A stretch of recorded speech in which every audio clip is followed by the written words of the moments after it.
Kevin Durant to the Boston Celtics. Can it happen? Should it happen? At face value, what a crazy and incredible deal that would be for the Celtics to add a top 15 all-time player, a two-time scoring champ, a two-time Finals MVP to the roster, to a team that just made it to the NBA Finals just to come up short to the Warriors. Seems like a no-brainer. And when Kevin Durant requested a trade a little over a month ago from the Brooklyn Nets, it sent shockwaves throughout the entire NBA. It's very rare in NBA history do you see a superstar want to leave their team while still having time left on their deal, much less 4 years left on his contract. Most of the time you see superstars wanting to leave with a year or two left. They are about to reach free agency. They have the flexibility to leave in a year or two, and they can kind of control their destiny a little bit more. But this is a rare case where you see a superstar like Kevin Durant wanting to leave right after signing a new deal.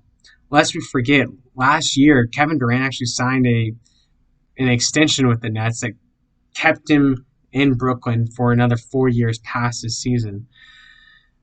And so the Nets actually have a substantial amount of leverage in this situation. But there have been rumors that have been circulating recently is that maybe the Celtics are targeting trying to get Kevin Durant on their team. And look, whenever you hear the name Kevin Durant, I guarantee you that virtually every team in the NBA made a call about trying to get him. No matter where you are in the standings, the opportunity to acquire arguably a top 15 player all time, it's an absolute no-brainer to at least make a call.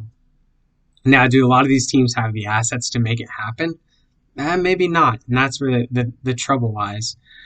But the Celtics are one of those teams that does indeed have the assets to make it happen. I mean, you can quickly put together a trade of a Jaylen Brown, few picks, maybe throw in a Marcus Smart or a Derek White, and the money matches up.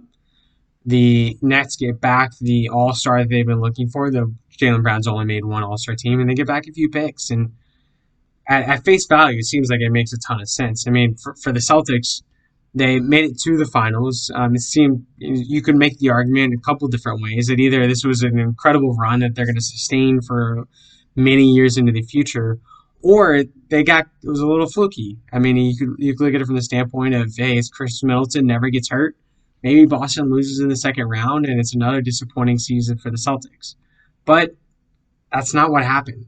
The Celtics beat the Bucks in the second round. They swept the Nets in the first.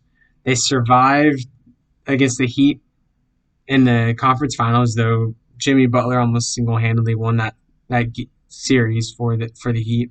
And they made it to the finals, and they were up 2-1 in the NBA Finals against the Golden State Warriors, only for the Golden State Warriors to completely turn it on and win the series. Now, you could say that, hey, look, if Kevin Durant was there in place of Jaylen Brown, the Celtics were severely lacking in offense throughout that good portions of that series where they just couldn't get anything going, especially in the fourth quarter. If you replace Jaylen Brown with Kevin Durant, then suddenly that scoring woes go away. Tatum no longer is the focal point of every Warriors defensive possession. Durant does Durant things. Tatum has a little bit more freedom, and the Celtics maybe win that series with ease. They go 2-1, maybe win it in 6. And on the flip side, as it was, the offense kind of fell apart for the Celtics down the stretch. They couldn't get things going. Tatum struggled. Brown struggled, scoring-wise, down the stretches of those games late. Steph Curry took over, and the rest is history. So the opportunity to add to a team without losing your best player in Tatum, to add next to Tatum another superstar in Kevin Durant, arguably have two of the top 5-7 players in the league. I mean, it's almost a no-brainer, right? Well, if only it were that simple. Now, for context, a couple of things. I mean, I think one of the items that's really important is to know what made the Celtics so great this year. Was it just that Tatum took over and led this team on this magical run? Well, kinda. I mean, really, if you look at their turnaround, what keyed the turnaround for the Celtics wasn't Tatum being incredible, though he was. It was his team coming together and finally playing as a, team. Marcus Smart accepted his role as point guard for the team. They played incredible defense as a team and played one of the stingiest defenses we've seen over the second half of the year, shutting down opponents. Far and away the best defensive team in the league over that stretch. It wasn't their offense that took them to new heights. They were just middle of the pack, frankly. It was their defense. And yeah, having a star like Tatum that could still score in the face of that defense, they could surround him with this great defensive lineup and still score enough to win. I mean, that's huge. But they didn't win solely because of Tatum. They didn't win solely because of one or two players. They won because of the collection of talent that they had come together and be successful. And while at face value, just adding Kevin Durant to that collection of talent makes a ton of sense, what if it comes at a cost?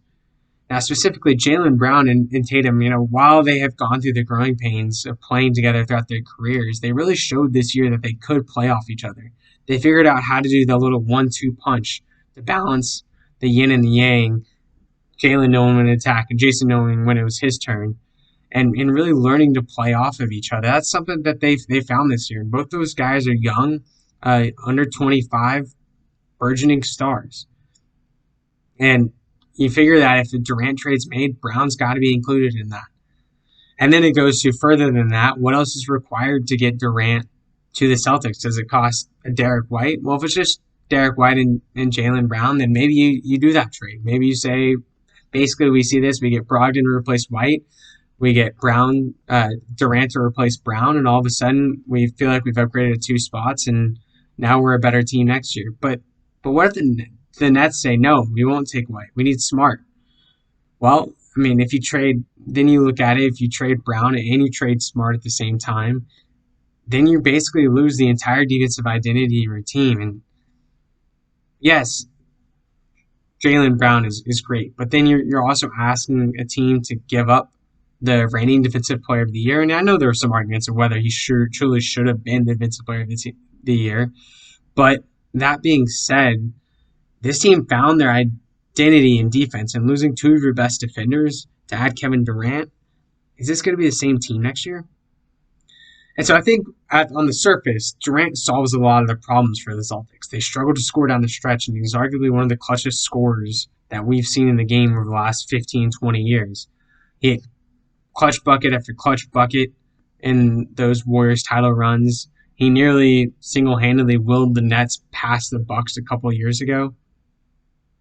But is he going to be a guaranteed title? And I think what gets lost in today's day and age is really we have this obsession with trying to win a championship. We view teams as failures if they can never get over the hump, if they never win that title. We view a Charles Barkley as a failure because he never got a championship. He never was on top. But I think as fans and as sports enthusiasts, we really have to rethink how we judge these players. I mean, what's more valuable? Would you rather see your team win one championship or be consistently great over a 15-year period? And if you look at the Celtics as they're currently constructed, they're all young outside of Al Horford. And, Malcolm Brogdon's getting up there. But other than that, the core nucleus of Smart, Brown, Tatum, Derek White, they're all in their 20s. They all are young, talented, seem to enjoy playing together. Does it make sense with these guys where they're at in their careers? They haven't even necessarily entered their primes if you're considering Brown and Tatum. Does it make sense to break them up already? To say, hey, we're done? Look, if you add Durant, yes, and arguably the Celtics title odds go up next year versus just having Jaylen Brown in his place. But Durant's not a sure thing. I think it's been a little bit overplayed, but Durant's only played 90 games over the last 3 seasons. And yes, that's skewed because he missed an entire season due to the Achilles injury. But even aside, he's an aging superstar. He's a near 7-footer, and 7-footers typically don't age well. And outside of LeBron, how many great players have we seen age well into their late 30s? I mean, Jordan fell off. Duncan fell off. Kareem fell off. They were still good, but they were nowhere near the player that they were in their prime. And LeBron's really the exception to that rule. And just assuming Durant's going to stay on top for forever isn't going to be the case. Now, could he defy odds and be great for the next 4 or 5 seasons? Absolutely. He's one of the best shooters we've seen. He's an incredible shooter. He's got a multitude of skills, and he could age really gracefully. Or he could not. He could get hurt, and all of a sudden, maybe you were counting on winning next year, and Durant gets hurt for the playoffs, and all of a sudden, you have arguably the worst team going to the playoffs because Durant's down. So all that's to be said is, look, just adding Durant to the team, if he's healthy, makes this team a better championship odds next year. But does it guarantee a championship? No, not at all. And in the long run, I think it severely hurts this team. You remove one of the best young chips on the team in Jaylen Brown, who him and Tatum seem to have a burgeoning friendship and a good relationship between the two of them, and replace it with a near 34-year-old Kevin Durant. And so I think as a fan, if I'm a Celtics fan, I would look at this situation and be like, look, I can get 10 years of Tatum and Brown playing together. And I know there's no guarantees in this NBA. Heck, maybe Tatum and Brown get sick of playing with each other and they either one of them requests a trade in a year or two. Or when their deals are up, one of them walks in free agency. But at 24 years old, 25 years old, you could see them playing together for the next 10 years. And look, maybe they're never going to have as great of a title odds as you would with adding Kevin Durant, but they're going to be consistently good for a very, very long time, as they have for the last 4 or 5 years. Been playoff contenders. They made it to several conference finals, and they just made it to the NBA finals. And I think one thing that we have to be really careful of is breaking up a team just because they didn't win a championship. I mean, the Celtics are going to be returning largely the same roster that just went to Game 6 of the NBA Finals to lose.